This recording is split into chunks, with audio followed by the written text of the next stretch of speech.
జ్యోతిషాస్త్రరీత్యా ద్వాదశ రాశుల్లో 10వ రాశి అయినటువంటి మకర రాశి మిత్రులారా, మీరు ఉత్తరాషాఢ నక్షత్రం 2, 3, 4 పాదములు, శ్రవణ నక్షత్రం 1, 2, 3, 4 పాదములు, ధనిష్ఠా నక్షత్రం 1, 2 పాదాలకు జన్మించిన మీరు మకర రాశి వారిగా పరిగణించబడుతున్నారు. మీకు ఈ మార్చి నెల శుభాశుభ ఫలితాలు ఎలా ఉన్నాయంటే అద్భుతంగా చెప్పచ్చు. ఎన్నో రోజులుగా ఎన్నో ఏండ్లుగా పడుతున్నటువంటి ఈ 7.5 శని ఉంది చూసారా, ఆ 7.5 యొక్క అవసాన దశ వచ్చేసింది.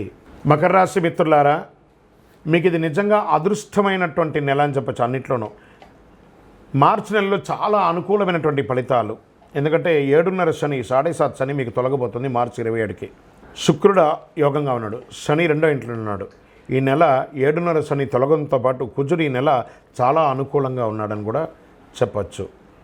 మీ ఆరోగ్యాన్ని కాపాడే బాధ్యతను సూర్య భగవానుడు తీసుకుంటున్నాడు. 1-2 శుభవార్తలు వినే అవకాశాలు అద్భుతంగా ఉన్నాయి. ఆదాయ పరిస్థితి చాలా అనుకూలంగా ఉంటుంది.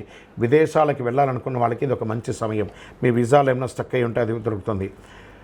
ఉద్యోగంలో చిన్నపాటి సమస్యలు ఎదురు చూస్తున్న వాళ్ళకందరికీ కూడా ఇది వచ్చే శుభ సమయం అని చెప్పచ్చు. మంచి అవకాశాలు దొరుకుతున్నాయి. వృత్తి వ్యాపారంలో సంతృప్తికరంగా సాగిపోతుంది. వ్యాపారంలో పార్ట్నర్షిప్లో ఉన్న వాళ్ళకి యోగం అని చెప్పచ్చు. ఆర్థిక వ్యవహారాలు ఆచితూచి వ్యవహరించండి. ఆర్థిక సహాయం చేయడంలో ఆచితూచి వ్యవహారం చేయండి. మీరు ఆర్థిక వ్యవహారాలు చేయడంలోనూ మీరు సహాయం తీసుకోవడంలో కూడా ఆచితూచి ఉండండి. రియల్ ఎస్టేట్ చాలా సుముఖంగా ఉంటుందని చెప్పచ్చు. విద్యార్థులకి శ్రమ తప్పకపోవచ్చు, కానీ ఫలితం బాగుంటుంది. ఉల్లాసంగా సాగిపోతారు. ప్రేమికులుగా ఉన్న వాళ్ళందరూ కూడా భార్యాభర్తల మధ్య అన్యోన్యత పెరుగుతుంది. సంతానం లేని వారికి ఇది ఒక సంతాన యోగం కలిగి ఒక అద్భుతమైన సమయం వచ్చు. ప్రభుత్వ వ్యవహారాల్లో అనుకూలంగా ఉంటే మేము పర్మిషన్స్ కోసం అవన్నీ పెట్టినవన్నీ కూడా కలిసి వస్తుంది. వివాహ, ఉపనయన, సీమంత, గృహప్రవేశ యోగాలన్నీ కూడా ఈ నెల బాగా జరుగుతుంది. ఇంట బయట మానసిక ఒత్తిడి స్ట్రెస్తో ఉన్న వాళ్ళు మీకు అందరికీ కూడా ఒక రిలాక్స్ కూడా చెప్పచ్చు. రాజకీయ నాయకులకి ఏప్రిల్ నుంచి చాలా బాగుంటుందని చెప్పచ్చు. వాహనం నడిపేటప్పుడు జాగ్రత్తగా, దస్తావేజులు అవన్నీ కూడా జాగ్రత్తగా పెట్టుకోండి. పర్మిషన్స్ ఏమైనా ఉంటే కూడా మీ రెన్యువల్స్, ఇన్సూరెన్స్ అవన్నీ కూడా జాగ్రత్త చూసుకోండి. షేర్ మార్కెట్ స్పెక్యులేషన్ మిశ్రమంగా ఉంటుంది.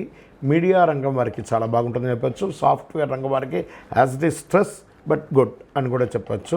విదేశాల్లో వెళ్ళాలనుకున్న వాళ్ళకి ఇది ఒక మంచి సమయం అని కూడా చెప్పచ్చు. ఈ నెల పాజిటివ్ డేస్ అని చెప్తే మార్చి 1, 3, 6, 9, 15 అని కూడా చెప్పచ్చు.